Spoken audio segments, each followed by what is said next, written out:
Welcome back and many thanks for staying with us right here on Morning at NTV. A 2015 report titled Promoting Green Urban Development in African Cities, Kampala, Uganda.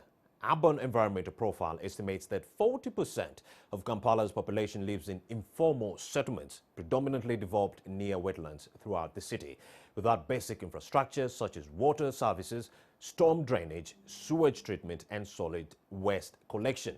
The people living in these areas around Uganda are the people at stake, not just the known Kampala ghettos of Chisenyi, Chinyoro or Kamoja, but the urban poor living around Uganda.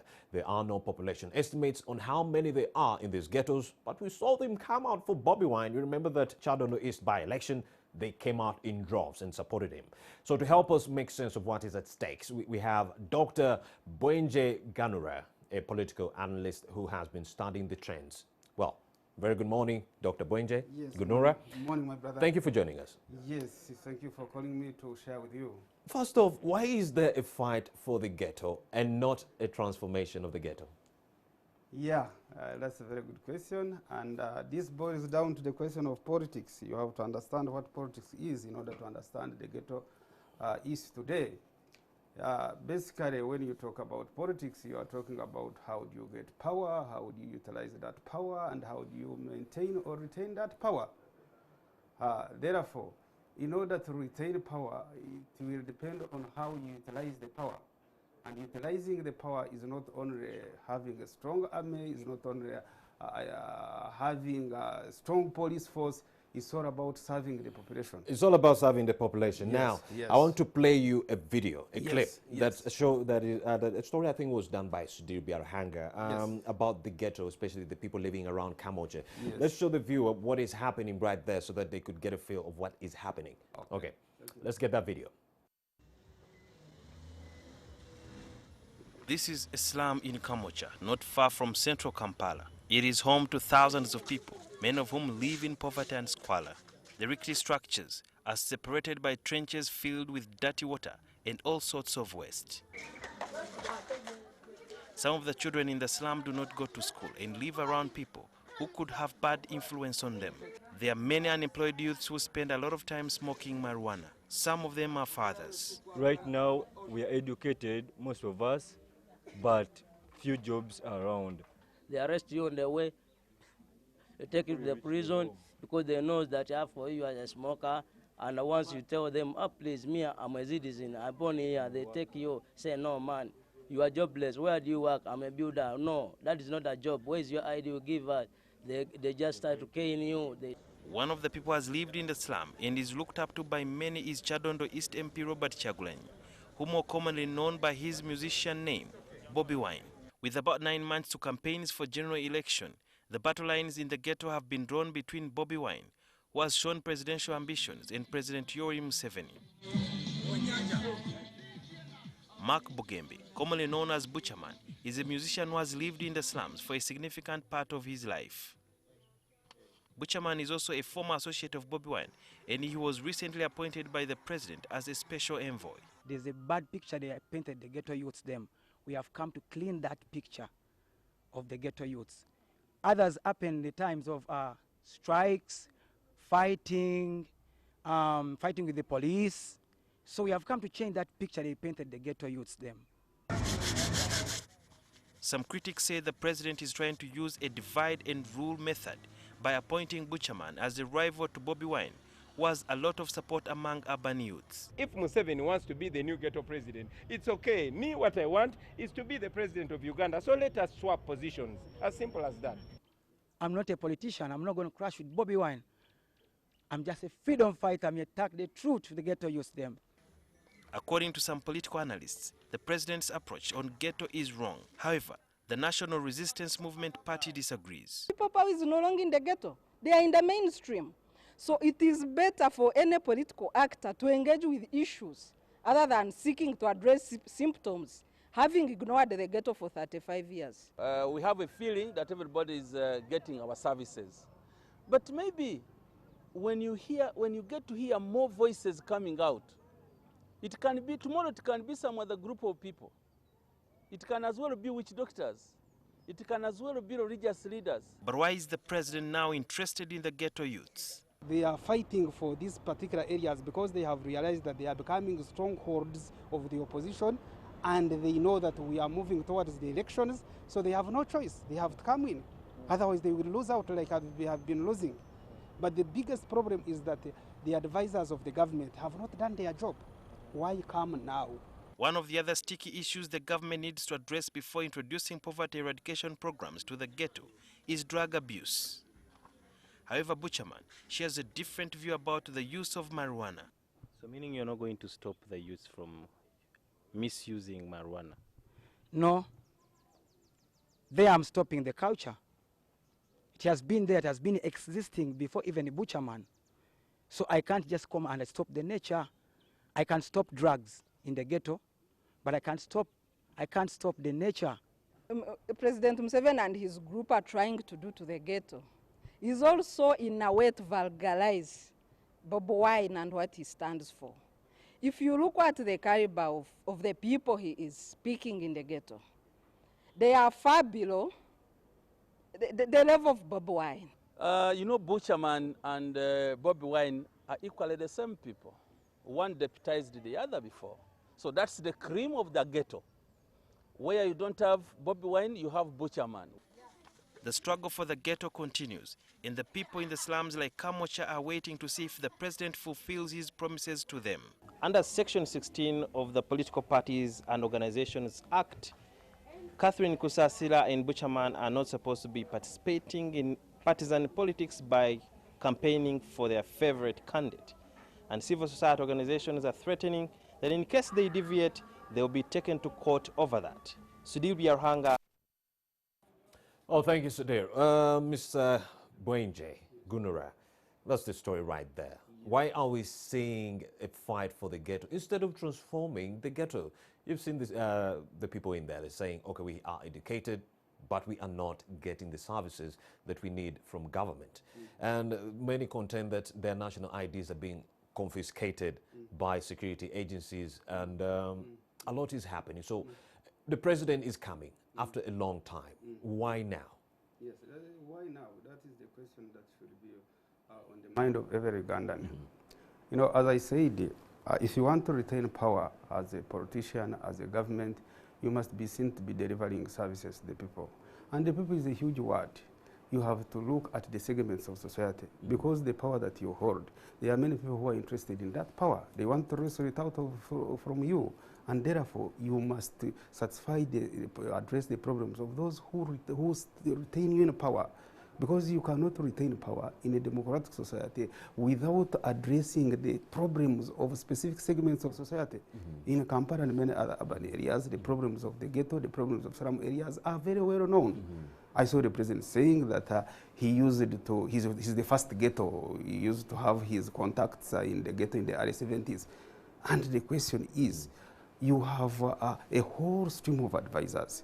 You know, you have the RDC's office, you have the Minister for Kampala, you have NRM Secretariat, you have political intelligence operatives. These are supposed to identify the segments of society that are facing specific problems, because you know these people have got a voice. Now, they have realized lately that these people now have become political grounds, political breeding grounds for the opposition, because the opposition wants to associate with people who are dissatisfied with government. It is only then that they can be able to build some political capital. So now the government wakes up and says, oh, we have been blind. And now you cannot blame the president. The president have these functionaries, have these lieutenants who are supposed to do their job, but they are more interested in making money. You know, they are not interested in pursuing the ideology of their party. They are not even bothered about what happens to this party after Museveni has gone. It looks as if everything is within Museveni. Uganda has started and is ending with Museveni, instead of looking beyond. Museveni has done something good, but he should have done it earlier. You know, for him, he may be able to reap something out of it, better late than never. But the question is, do we have young NRM people who are looking beyond that, that after Museveni has gone, for example, have we put up strategies? Can NRM be in power in 50 years to come? Or everything is going to end with President Museveni? You know? Yes. Well, Mr. Gunura, from my Dr. own, Gunura. Yeah, Dr. Gunura, yes. Bwenje, from my own perspective, in the 90s, I think President Museveni did have a lot of support in the ghettos. Yes. I remember before the president would even come to campaign in the ghettos, we would sweep. Yes. We would sweep the roads before he shows up, just like what they do for the Kabaka. Yes. That's how much he was revered in the ghettos. But then in the late 90s, he stopped coming. Yes. I don't know what happened, but he just stopped coming. People would ask, Bananga, he's not coming anymore. And I saw the support of the NRM waning slowly. And when Besigye came around in 2001, you could really see the ghettos, all of them, all of a sudden coming behind. They didn't know much about Besigye, but because he was offering an alternative, many people came behind him. But right now, we are looking at the president, and he seems like he's interested again. He wants to come back to the ghettos. What is in the ghetto that the president is looking for? Are there votes really? Do these people really actually vote? You know, they represent the marginalized group. You know, the strength of a nation, the strength of a leader, the strength of a government can be judged by the way it caters for the weakest members of society. These are disadvantaged group of people, you see? And they are fertile grounds for the opposition to be able to build capital from there. So he is coming in at this particular time because government has realized that they constitute a formidable force. They can revolutions are not started by very many people. There are many people in this country who share the same problems. The unemployed youth. It begins from there and it spreads. That's how it started. Bob Wine began from the ghettos. Now his name and programs and campaigns have spread everywhere. You know, the youth, those who are disadvantaged, those who have no jobs, they look at it as an opportunity, not because they think Bob Wine is the right answer or the opposition had the right answer, but because they think somebody can address their problems. They have waited for so long, and their problems have not been addressed. They seem to have been neglected. Now, this is the time now. Government has realized, oh, those people do matter. Now, if they do matter, let's also come in, so that we can also build some political ponds there. If it's a breeding ground for the opposition, why can we afford to fold our hands? We must go in and also do what? And put up our political ponds so that we can also be able to fish some people, to fish some votes from there. Because the government has been, the NRM has been losing. And the advisors of government should have seen it early enough. Why are we losing in these urban areas? It is because people are not satisfied with our programs. What can we do, therefore, to address these problems? The problems of the ghettos are very well known. They have been here for 30 years. Sanitation problems, heresy problems, unemployment, crime, you know, all those things that can be categorized, can be catalogued. There are many, they are known. And this should have been addressed in time. The advisors of the government should have told the government, you know, we are losing in these areas because we are not doing what is required, what people need from us. So people are hopeless. They are looking for somebody to help them. They are going with these people not because they believe they are even good leaders. They have no problem with themselves as a person, but they want food on the table. And if somebody promises that he's going to address their problems, why not? Why not? They might not necessarily want to support Dr. Bobby Wine, but because he resonates with their problems. With their problems. So does Bobby Wine own the ghettos? Because someone like a political analyst, Sarah Berete, she said that Bobby Wine is no longer in the ghetto. He's mainstream right now. So does Bobby Wine own the ghetto? But he has spread from the ghetto. You cannot forget the fact that, we cannot be blind to the fact that Bob Wine has spread, has emerged, has sprung from the ghetto. Therefore, if it's a breeding ground for Bob Wines, then you must go there, because we are going to have another Bob Wine coming tomorrow. You see? He has spread, but he has spread from where? He has spread from the ghetto. If the problems of the ghetto had been addressed long ago, maybe he couldn't have found a fertile ground. He would not be appealing to them.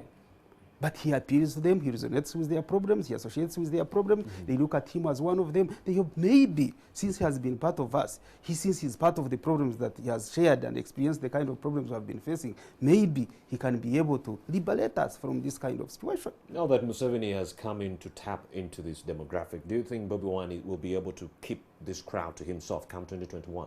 Not really, not really. They say better late than never. The government has come in late, but it will be able to fish something. It will be able to reduce on the popularity, on the votes of Bob Wine and many other opposition leaders.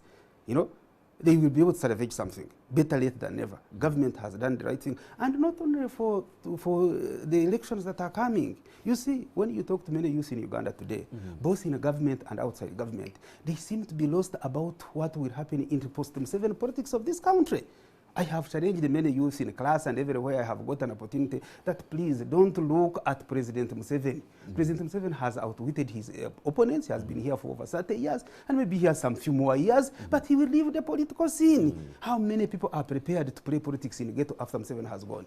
How many youth are positioning themselves to play an active role in the post-Museveni politics? How many people think about NRM being in power in 2060?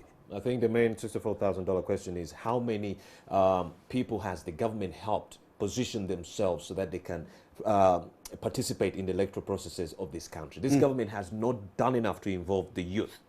So that means if Museveni leaves tomorrow, there will be a power vacuum. The youth who are the leaders of tomorrow are actually inexperienced in the world of politics because we have not been given the chance to participate in that regard. So that's what I think in that regard. So let's talk about the political move right here. In 2015, yes, this government remitted 2015, yes, during the campaign, yes, the 2015 financial year 2016, this government remitted 5% of the budget to agriculture. Yes.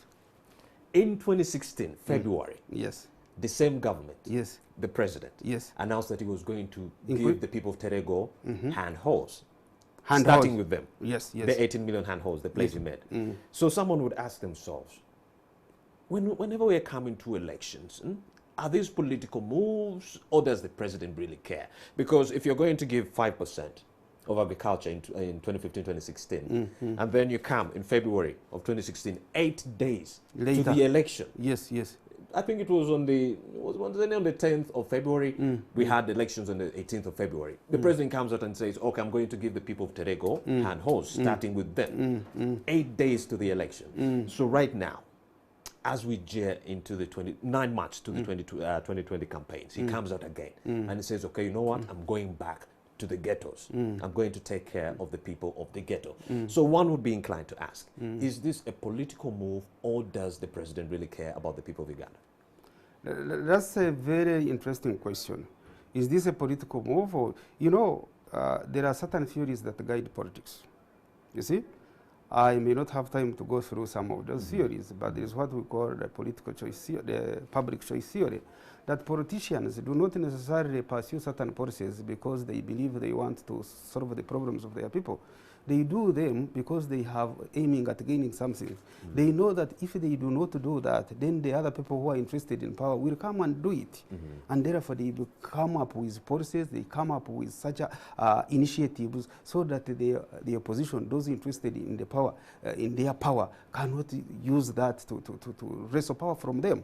So politically, you may take an action not necessarily because you are interested in the problems of the people, not necessarily because you love the people, but because you know when you don't do that, then they will not vote for you. When you don't do that, then somebody will come and put up a better policy, a better initiative, and therefore will outwit you.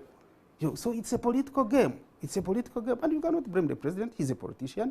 You know, he wants to retain power. He wants his party to be in power. So if you are playing politics, then you have to do that. And it happens more especially in situations where you find that there is a crisis created. And this goes to the question of the functionaries of NRM, the NRM secretariat, those people who are working with NRM. There are certain things that they should do in time, but they wait until there is a crisis. And then they bring the president. You know, these people, they want hoes, you know, so that they can be able to benefit something themselves, especially in terms of those envelopes that are being given. We need this amount of money. They'll be able to cut their portion. You know, why create a crisis? Why create? Sometimes the president finds himself in a very difficult situation. You know, because they tell him, you know what to do. We have a problem here. These are the people who are our voters, and this is the biggest challenge they have. They have been facing those challenges. Even after winning an election, start planning how you are going to win another election in 5 years. Don't start when you have 6 months, when you have 1 year. Why create that kind of crisis? So the president is doing politics. There's no question about that. Wow. Yes. Thank you very much, Dr. Gunura. Now, Dr. Gunura, this same president right here, is he losing ground? In the past, we saw him use very, very, very up the top presidential advisors. Right now we are seeing him choosing Mark Bugembe, aka Butcherman, Catherine Kusasira as his special envoys. Does this translate that the president is actually losing ground when it comes to politics? You see, he has with the choices he's making right now. Because many of his cadres have betrayed him. Many of the cadres he has trusted. In the governance paradigm today, there is what we call public governance. You know, the new public governance, where governments all over the world are identifying cadres and placing them in sensitive positions of service delivery. You know, these people have let him down. The so-called cadres, even the people who are defending the movement, they are no longer there. Many of them can no longer be seen. If you look in this talk on the question of these talk shows and whatever, I think it is Bamwine now and some few other groups who can defend the movement. Most of the people look like they are rushing to make money, maybe some 7 leaves power. They are looking to grab something before he gets out of power. Many of them do not come to defend the movement. He has lost trust in most of the people, in a good number of his people, his lieutenants that would be doing the job for him. That's why he's picking here, you know, firefighting. Because you choose like Butcherman. Butcherman, can he articulate the problems of the ghetto, for example? He does not have the capacity to understand, synchronize, and articulate the problems of the ghetto. You need people who are technically competent.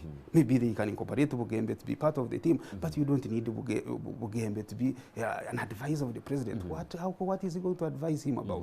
You know? Well, according to the spokesperson of the NRM, that is Rogers Mulindwa, he says that actually Butcherman did deputize Bobby Wine at some point, and he was in the ghetto for a considerable number of time, and they believe that he saw what Bobby Wine saw, and they believe that he was the right candidate because they are ideally the same person right there. So they think he's the best choice because he knows what Bobby Wine knows.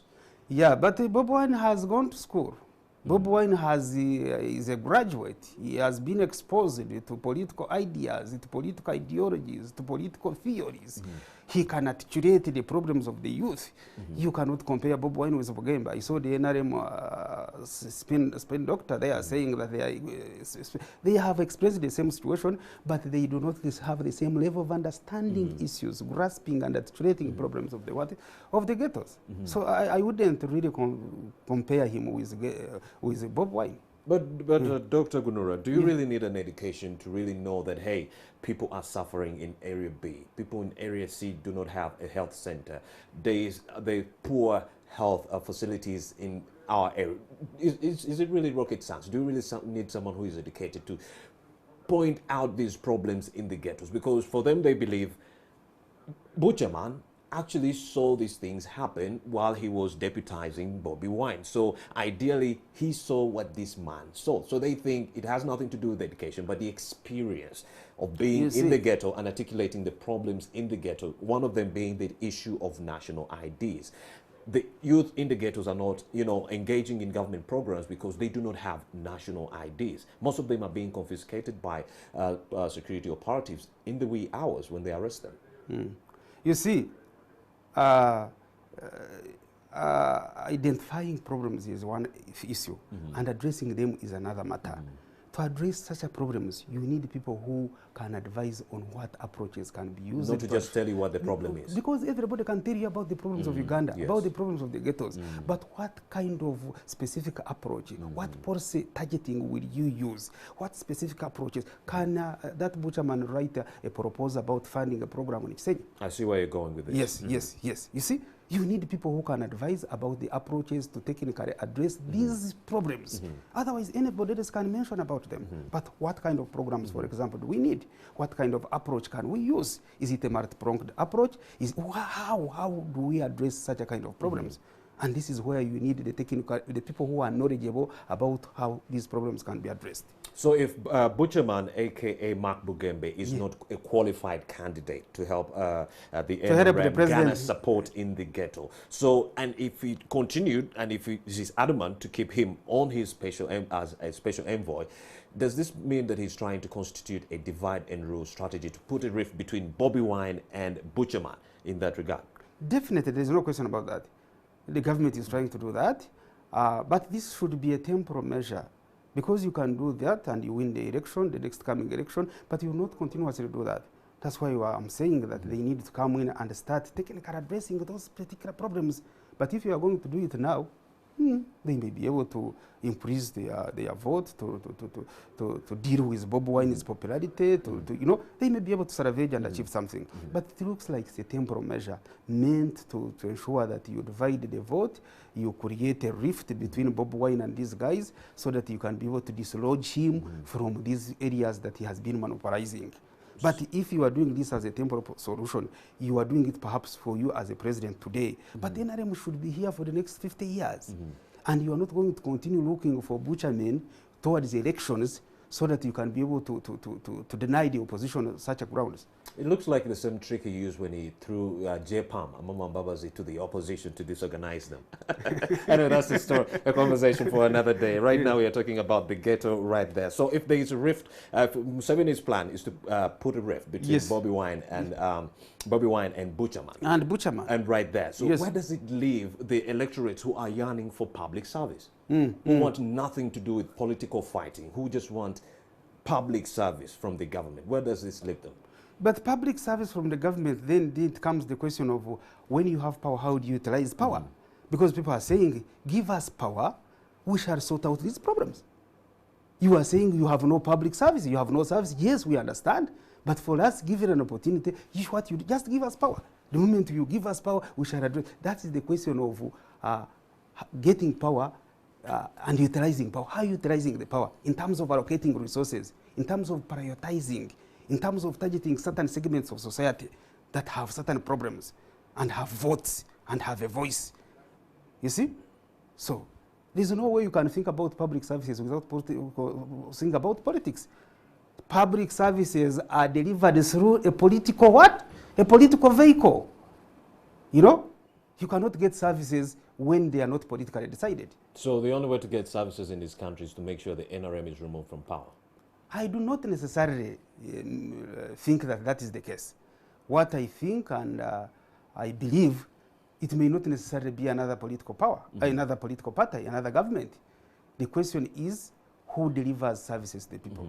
Can this government deliver? And it hasn't been delivering for the last 33 years in the ghetto. So can Museveni win over the people in the ghetto he has ignored over the last 33 years?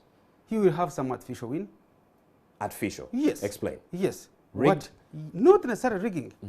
People, because they are maybe given some money, people, they can vote him. But do they believe that they are voting the right party? Is there a mechanism that is in place to ensure that the party is accepted and supported in that particular area? Or it's because government has put in resources and has put in money, and now because of that, people are, let's give. And that shouldn't be the idea. The idea is should be building strong support of the party among the youth so that even when President Museveni is not in power, NRM as a party can continue enjoying the support of the youth. You cannot have a party that has no young blood. So temporarily, he has come in, the government is going to throw in resources since they have known that this is a fertile ground, since they have known that these people matter also at last, they're going to push in money. And I want to assure you that the beneficiaries now will be the ghetto. They're going to benefit from this fight, from this struggle. Because Bob Wine and his group are also not going to keep quiet.